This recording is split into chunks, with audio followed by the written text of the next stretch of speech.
Welcome, viewers of Women Now. It's a great show as usual. You know, today we have an amazing topic. I think people are going to be really interested in this. You know what this is? Cheating spouses. Oh, yes, it's very, very taboo. But then we're going to talk about flawless skin right after that. That's right. And then after that, we have In Conversation with Leaders, a great segment. So it's going to be a great show. Chai it up and let's enjoy today's show.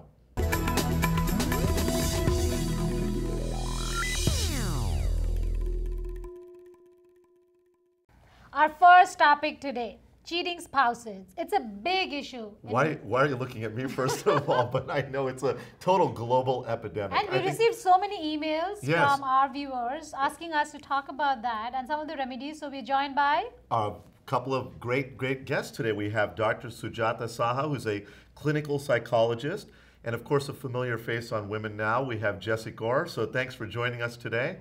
Sure. So, you know, this whole thing about cheating spouses, I mean, why do men cheat? I'll refer to, Dr. Saha on this one. What do you say, Sujata? That's a really good question. Honestly, there is no one reason, but the fundamental reason that research states is that men get bored. Men want to spice it up. And women don't get bored? Actually, no, women do get bored too, but really what the psychological research states is that men tend to get bored with the marriage. It's a thrill, it's exciting. And I think what it is, the perception of marriage, what it is today, it's almost like diminishing. Marriage is not what it used to be, and people are looking for that, Bollywood flavor, Bollywood feeling, and that's only in the beginning. It's only in the beginning when it's really exciting, and when it becomes more about companionship, that's when men and women, they stray. Actually, I know the different reason why men cheat, different reason why. I did some research on this. Okay. So I'm going to read this out. Women are less likely to cheat than men. Okay, why? Because if women cheat, they're more likely to leave. Oh. So they don't just cheat and stay, they leave. Because women get emotionally attached when they cheat. Okay. And for men, I think it is a little different, right? Men cheat because they had an option. Men cheat because, like you said, they get bored. Men cheat because it boosts their ego. What other reasons do you think men cheat? I don't know. For? She was saying something off line about a one-night stand. What was that, Sujata? Yeah, we were talking about that? men tend to have more one-night stands. They tend to go online to cheat. There's so many different ways now that we are becoming more global on the internet. Everyone can cheat online now. And is it considered cheating if you cheat online? Because there's no physical touch, but there's emotional intimacy. So is that do you think that, Jessie, do you think that cheating online is cheating or not cheating? Of course it's cheating. That's virtual cheating. Yes, that's a good virtual. one. Remember that, Virtual VC, virtual cheating. So I think if women actually do cheat less, I think it's because they're really busy raising the kids, taking them to different events, keeping up the household, keeping up their job. Where's the time to cheat? Well, there's got to be time in between there, all that to cheat, right? I mean, when the kids go out to school, the gardener, the Alhambra man, I mean, I'm just kidding. If the research in fact shows that women cheat less, it's because they're really busy living their life as wives and housewives and moms. how does that impact your life? I mean, you're cheating, you're not realizing that it could impact your kids later on because they find out, my dad, when he used to go to office, he used to actually go and meet other people, is bound to be revealed at some point or the other. And then what goes through the family when they find out? Actually, that's a good point. What do the children experience? And the research really states that 50% of the men who cheat, they saw their father cheat on their mother. There you go. So the cycle is being repeated. So are you saying it's learned behavior? Yes, it is. Oh. Because they think it's okay. So it's not instinctive to men? It's not genetic? Well, tell us. I don't know. I don't know. I mean, that's why we have the expert here too. I mean, it's hard to know. I always thought of it this way: that either you're a cheater or you're not. That's how people always ask me. They go, "Why are you married to one person, and what makes you happy in that marriage?" I go, "Well, I'm not a cheater." Now, I want to ask you this: Yes. what kind of people do you see come to you for help? At what stage? Usually it always happens after the cheating behavior has manifested in the marriage. And the couples usually don't come together. It's usually one spouse will come, and then I'll recommend couples counseling. But there are many preventative measures to avoid cheating. 50% of marriages in America will end. 1 in 2 will divorce. And the fundamental factor of divorce is infidelity, so cheating. Well, I think we all learned something today. Don't go away. When we come back, we are going to talk about how to get that flawless skin, not because you want to cheat, but because you want to look good and feel good. Yeah, and don't be a cheater. That's the take home. Just don't be a cheater. It's not worth it.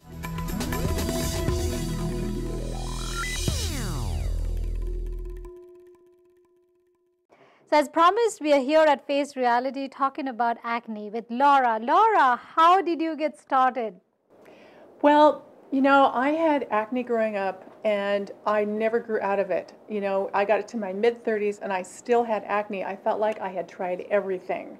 I had gone to several dermatologists. I had gone to several estheticians over the years, tried so many different products. I was at my wit's end. And I met a woman who was specializing in acne. She was an esthetician, so I thought, well, let me give this one more try. And she cleared up my skin.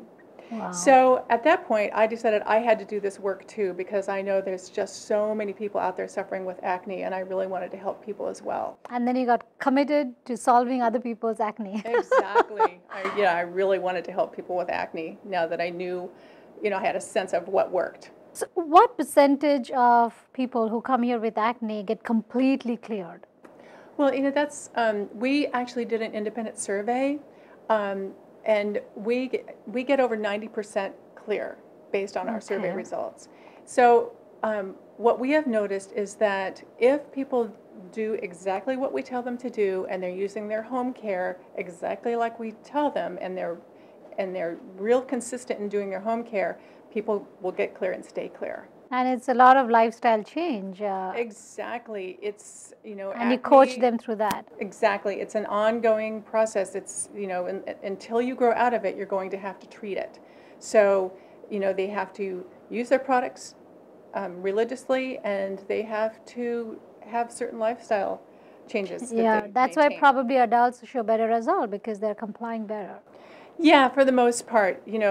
Once you hit your 20s and your 30s and sometimes even your 40s, you really want to be done with this, and so you're more committed to the process. We do have some teenagers that we have some problems with, and we just tell their parents to bring them back when they're ready to have clear skin. What is acne really? Well, acne is for most people, it's an inherited disorder of the pores. There's about 5 layers of skin cells inside each pore, and if you are acne prone, you're shedding way more dead skin cells inside the pore. Normal pores will shed about 1 layer of dead skin cells per day, and acne prone pores will shed up to 5 layers of dead skin cells per day inside the pore. So that's where the problem starts, that all those dead skin cells form a plug, which creates the acne, and sometimes that plug will get infected. And that's when you have the pimples and the pustules. Okay, so let's talk about the root cause of acne. Is it hereditary? Is it your food habit? Or is it something wrong you're doing to your skin? What causes it? Well, it's the inherited propensity for those dead skin cells to pile up inside the pore. So there are other, if you have that inherited propensity, then there are other things that will make it worse, like stress will make it worse. Makeup with pore clogging ingredients will make it worse. Eating foods that are high in iodides and other foods that are high in androgen hormones like peanut butter can make it worse. But you have to have the inherited propensity in order for those things to make it worse. Patrick, do you see a lot of men coming here to treat acne? It seems like we're getting more and more men. We've never really done a survey, but I would say about 35% of our clientele are men. Is it because they neglect their skin, or they're not worried about their skin? That's why you see more women coming here as opposed to men? Well, not necessarily. Whereas boys are more likely to get acne at a younger age and have a more severe case in their teens, they outgrow acne at an earlier age than women. So I think the reason we have more women is because they're more acne prone into their 20s, 30s, and even 40s. Okay, now is the treatment the same for men and women? It is. Men and women, you have to treat their skin exactly the same.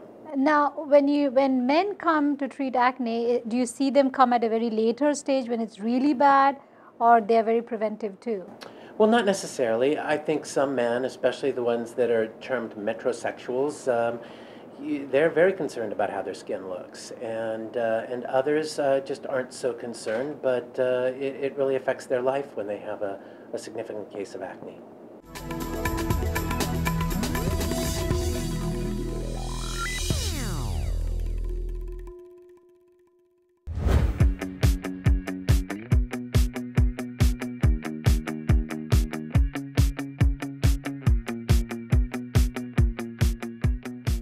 We have with us Debbie Giussoni of Still Heart Institute. Debbie, let's start the day on a very important question. Yes. What is a leader, and what, in your words, is leadership? And specifically, how does this cater to women? Yes, this is really important since we're here at a women's conference today. And I think women take leadership a little bit differently than men. Women are naturally more in touch with their feelings, their emotions, and they're naturally more compassionate leaders and very much collaborative, where I think we're entering in a new era in business where there's a lot more collaboration and less competitive. And those kinds of skill sets really, really speak to what women do naturally, and that is to bring people together, include people, look at their emotions, go within, look at intuition, really, and make some of these decisions, not only with left brain, but right brain thinking. I think for me, growing up, I didn't have a lot of women role models, but I saw a lot of amazing men who were able to mentor me. And it was an aha moment when I realized I could be like them. I could be someone to help groom the next generation. And I think for me, right then and there, I'm like, okay, I'm going to work really hard to be the kind of leader that people want to follow. When you look at the world, men and women equally need help and empowerment in many ways. And I guess what all of us should do is, especially for empowering women and women to feel empowered, is to believe in yourself. I really believe there's no difference whether you're a man or a woman. You believe in yourself, you go out there, you do what you have to do, follow your dream, follow your passion, and you can achieve. And what all of us should do is to reach out.